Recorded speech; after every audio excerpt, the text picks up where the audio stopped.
Welcome to another tutorial. First of all, like and subscribe to my YouTube channel. Then we are going to start a video. Please watch the full video. Do not skip. Open the Pixar Lab. Select the shape. Remove the background. Select the erase color. Duplicate the shape.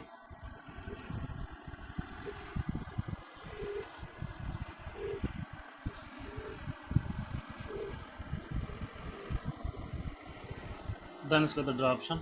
Adjust the color. Then select another shape. Change the color.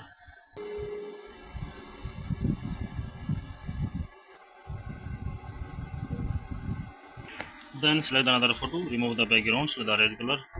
Adjust the photo. Change the background color. Please like the video and subscribe the channel.